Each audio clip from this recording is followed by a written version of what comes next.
Yun mga kabel. Good afternoon yan. Napabigla tayong vlog kasi yung kararating lang namin mag-asawa yun, no. So meron tayong umuwing ibon. Ewan ko kung anong ibon to. Yan mga kabel, oh. Tingnan natin. Sino kaya to? Pasok na, pasok. Parang may ano. Sino kaya to? Ay, may sticker. Sino to? Tingnan natin. Tingnan natin kung si 6'5 to. Check natin mga kabel kung si 6'5 to. Ah, si 6... Si 6'5 ba? Oo nga, si 6'5 nga ata. O si 6'5, clock muna natin mga kabel. Clock muna natin. Sa himpapawid, nagsisimula ang laban. Tagaytay Loft, tawag nila sa aking O yan mga kabel, oh. Oh, si 6'5 nga pala to. So ito, kinilak natin yung sticker niya, ito. So, ano ba? Release natin. Kailan ba release natin? Sabado, tapos Linggo, second day bird. Ito, third, ano na, day bird na to. Third day bird na ang ibon natin. So ngayon, cut off na nga talaga yung ibon natin. Importante, nakapagpauwi pa rin tayo talaga sa ibon natin na to. Na si, ano, lahi ni Peter, Miss Peter at saka ni, ano, Mr. David. So, ito yung sticker niya. Pero, kinilak ko pa rin ngayon is 595 na lang yung speed niya. Pero, kung tutusin yun, kung kukumpute natin yun, baka nasa ano na lang yan, nasa 200 o 200, 300, 200 hanggang 100 ang ano na lang niya, speed niya mga abelo. Durug na durug yung ibon natin mga abelo. Durug na durug. Pero, magtataka kayo mga abel, hindi man lang dumapo ang ibon natin sa dito sa lupa o sa mga putik, oh. Talagang ano, dire-diretso yung lipad niya mga abel. Ito kasi yung ano niya, ito. May ano tayo dito. May ano to, may tawag dito. Tatak. Ito mga abel. Hawakan ko lang yung ibon natin. So ito mga abel, kumuha lang ako ng ano, ng stand na ating camera. So ito, mga abel, ito yung ating ibon na si pangalan ito, si 6'5 mga kabel, yan, oh. Ayan. So yung tatak ng pakpak niya is eto mga kabel, yan, oh.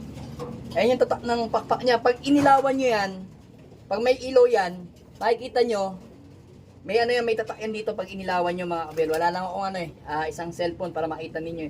Pag inilawan nyo ng malapitan, yan, merong tatak yan mga kabel. So yung ibon, durog na durog nga, ayan, oh. Mukhang hindi siya dumapo. Hindi ko nga expecting, sabi ko, ba't kulay dilaw yung singsing? Tapos walang sticker yung paa niya. Sabi ko, ba't walang sticker? Yung pala, napuno ng ipot yung pinaka-sticker niya. Kaya sabi ko, baka hindi to si 6'5. Nung pumasok na sa dito sa trapdoor, sabi ko, hindi, may sticker. Kasi kamukha niya rin kasi yung ano, yung ibon na nawala natin, na kapatid niya, si 6'4. Sa ano, sa Tagudin mga kabiel, Pero bilib pa rin ako dito sa ibon. Talagang hindi lang talaga tayo sinuswerte mga abel sa ano. Hindi lang talaga tayo siguro sinuswerte talaga sa last lap mga abel. Talagang ewan ko. Ayaw ibigay sa atin yung pagkakataon mga abel. Ayaw ibigay sa atin yung pagkakataon na mag-clock tayo sa dulo mga abel. So alam ko naman, kasi na medyo pasatayan pa, galing tayong tindahan eh. So alam ko naman dyan, maraming nag-aabang sa akin na lagi na lang daw pagka last lap hindi ako nagka-clock. Aminado naman ako. Lagi naman nagiging contender ang ibon natin hanggang last lap, nakakapagkarga tayo, nakakasama tayo sa kwentuhan. Pero yun nga, kalimitan, pagdating ng, yun nga, release, hindi tayo makapag-clock. Pero nauwi yung ibon natin. Kagaya nito, mga abel, pagod na pagod yung ibon natin. So, yun nga, isang factor na nangyari sa kanya is ito, mga abel. Diba sabi ko nga sa inyo, ayan, hindi ko naman dinadahilan to, pero yun nga, isang factor kasi nalaglag yung second primary niya. Luma na yung first primary niya, second nalaglag. Then ganun din dito. 'Di ba 'yun ang sinabi ko sa inyo, nag-alala ako sa kanya, ayan So ngayon, hindi ko lang alam kung ilan pa yung nagkaklak ngayon sa PPCP, kung pang ilan tayo sa nag-clock ngayon na sa sa babuyan kasi kahit papaano history yon, nakapagpauwi tayo ng ibon sa Babuyan Island. Importante yun mga abel, Ayan, Kita nyo. So ngayon, syempre, eto hindi ko alam kung anong oras umuwi kasi nagpapahinga na siya doon. So ngayon, umuwi ako ngayon. Then, makikita nyo naman sa screen eh, yung ano eh, yung speed natin at saka yung anong oras, hindi ko rin masyado natingnan eh. 11 ano na ngayon, 11:40 na. So ngayon, siguro, possible, maaga tong umuwi kanina. Eh, kasi nga, yung sa CCTV, medyo nagka-problema, inaayos ko pa nga yun eh. Kaya hindi ko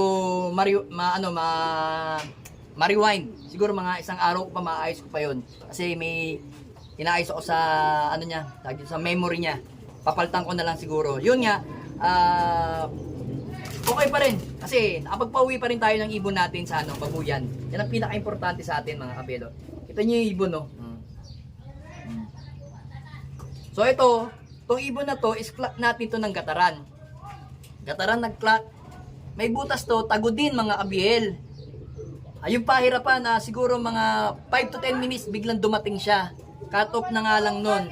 Pero dumating pa rin siya, daybird pa rin siya nun. Tapos yun nga, pagkatapos din yung, ano bang isa yun? Kandon, mataas speed niya, pati gataran, clock din yung ibon. So talagang, hindi lang talaga tayo sinuwerte mga kabel. Kasi yung yung last lap kasi namin, kung nag-clock ako ng babuyan, kung nag-clock kami ng babuyan, may possible na tumaas yung rank niya. Kasi 1.1 points yung last lap mga kabel. Congrats nga pala sa mga nakapagpaklak ng Babuyan Island. Napakagagaling ninyo. Ang galing! Swerte ninyo mga kabel. Talagang ganon. Hindi pa pumapanig sa atin yung ating swerte mga kabel. Pero pasasan, pag tayong tumigil, makukuha at makukuha din natin yan mga kabel. Importante na kapag pauwi tayo, ayan ang ating ibon. 6'5". Lahi ni Miss Peter, na first overall champion natin sa BBC na ating 4 laps. Ayan. Kahit pa paano, meron tayong pauwing ibon. Ayan. Galing nung ibon. So, di ba sabi ko nga sa inyo, etong ibon na to, ang gagawin ko na, pag umuwi siya, gagawin ko siyang breeder. Mga kabel. So, ito, ang gagawin ko dito, pagpapahingayin ko muna siya, kasi asawa niya naman si dito, asawa niya si Pastel. Yung white light. Ito, nasa likod ko. Yan, asawa niya yan. So, ngayon, saktong-sakto. Itong ibon na to. Pwede na natin gawing breeder. Hayaan ko muna habang lumilipad to. Ito muna asawa niya hanggang sa makondisyon. Pero, after mga isang buwan o makita ko siyang kondisyonado na, pwede ko na siyang gamitin sa breeding. Gagamitin ko siya sa breeding. Kasi di ba nga meron tayong mga bagong ibon. May bago tayong ibon na si Beckert na may pasok na Vandenbroek. So yun, yung kay paring Seaman. So possible pwede natin siya ipasok dito. Kasi proven na tong lahi natin talaga ng mga Peter, mga kabel. Ayan, solid yung ibon natin. Kahit papano, hindi tayo binigo ng ibon natin. Kahit papano, meron tayong maikukwento sa inyo na umuwi yung ibon natin. Yun nga lang, cut off. Cut off tayo. Ayan. Doon sa mga nag-aabang na makat off tayo. Enjoy lang kayo. Pero ako, mas enjoy ako kasi kahit papano, nakikita ko, lumalaban yung ibon ko. Kahit nasabihin lang natin na gumugulong ako lagi ng dulo, pero importante, sa dulo lang tayo nadudurog. Pero hanggang last 2 laps, kaya natin i-clock. Isang swerte lang mga kabel, matatanggal lahat ng mga buzzer natin sa clocking natin sa dulo mga kabel. Importante mga kabel, masaya tayo sa ginagawa natin. Tama mga kabel? Hep hep! Aray mo!